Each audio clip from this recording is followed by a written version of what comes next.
अस्सलाम वालेकुम ख़वातीन व हज़रात। डॉक्टर अकील जावेद एक दफ़ा दोबारा आपकी खिदमत में हाज़िर है। आज का जो वीडियो है, ये जो प्रोग्राम है, हमने डिसाइड किया जो खराटे लोग लेते हैं, जो स्नोरिंग के केसेस हैं, उस सिलसिले में आज इंशाल्लाह हम प्रोग्राम कर रहे हैं। स्नोरिंग वैसे तो ज़ाहिर है बीमारी तो ज़रूर है, लेकिन इसके ज़ाहरी तौर पर कोई नुकसानात नहीं है, लेकिन जो लोग आपके साथ सो रहे होते हैं ज़ाहिर है उनको प्रॉब्लम हो रही होती है। अच्छा, इस प्रोग्राम को हम दो हिस्सों में तकसीम करेंगे। एक तो इसका हिस्सा है तो वजूहात क्या हो सकती हैं और इसके टेस्ट क्या हो सकते हैं, दूसरा हिस्सा इसका होम्योपैथिक मेडिसिन और उसमें होम्योपैथी में इसका इलाज क्या हो सकता है। तो ये हमारे प्रोग्राम का फॉर्मेट होगा और एक प्रोग्राम हम मुकम्मल भी अपलोड करेंगे। तो बेसिकली ये 3 प्रोग्राम आप यूट्यूब हमारे चैनल पर देख सकते हैं। अच्छा, इस वीडियो को शूट करने का मकसद जो जूनियर डॉक्टर्स और ये जो होम्योपैथिक स्टूडेंट्स हैं, मेरा दावा है कि अगर एक दफ़ा ये प्रोग्राम पूरा देख लें तो इंशाअल्लाह ताला ज़िंदगी भर इनको ये नहीं भूलेगी जो मैं चीज़ें बताने जा रहा हूँ। साथ में नोटबुक ज़रूर रखें और नोट करते जाएं। एक दफ़ा आप हाथ से लिख लेंगे, जब भी आपको कोई केस ऐसा मिलेगा स्टोरिंग का, तो इंशाअल्लाह ताला आप इसको अच्छे तरीके से डील कर पाएंगे।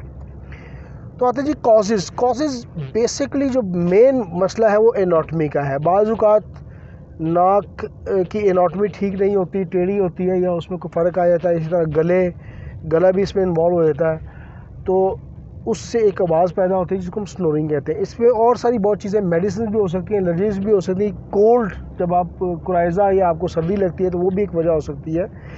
इसके अलावा वेट, बाज़ औक़ात आप देखते हैं कि मोटे लोगों में भी इसका वो पाया जाता है। होता है क्या कि वाइब्रेशन होती है, जो टिश्यूज़ हैं आपस में, मतलब वहाँ से जब एयर पैसेज होता है तो उसमें वाइब्रेशन होती है, उससे आवाज़ पैदा होती है। तो ये बेसिकली इसकी कॉज है। और बाज़ औक़ात जब आपको नज़ला ज़ुकाम होता है तो नाक में ऑब्स्ट्रक्शन यानी कि नाक आपकी जाम हो जाती है, जिससे आपको मजबूरतन सांस जो है वो गले से लेना पड़ जाता है। तो ये भी एक वजह हो सकती है। तो ये है इसकी वजूहात। अब आते हैं टेस्ट, किस किस्म के टेस्ट हो सकते हैं, वो कौन से टेस्ट हैं जो अगर हम करें तो इसकी डायग्नोसिस अच्छे तरीके से हो सकती है। तो इसका एक टेस्ट कहलाता है नॉक्टर्नल पोलीसोमोनोग्राफी। आप इसको स्क्रीन पर देख सकते हैं, इसका स्पेलिंग इजीली आपको अंडरस्टूड हो जाएगा, ये अंडरस्टैंड हो सकता है।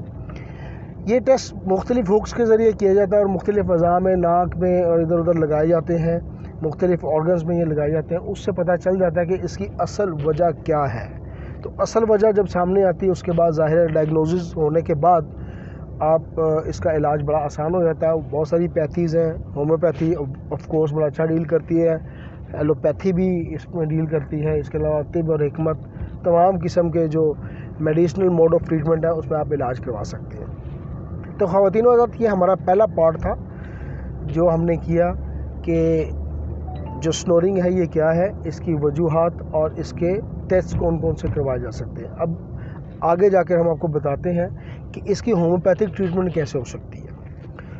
होम्योपैथिक ट्रीटमेंट के लिए हमारा नेक्स्ट प्रोग्राम देखें।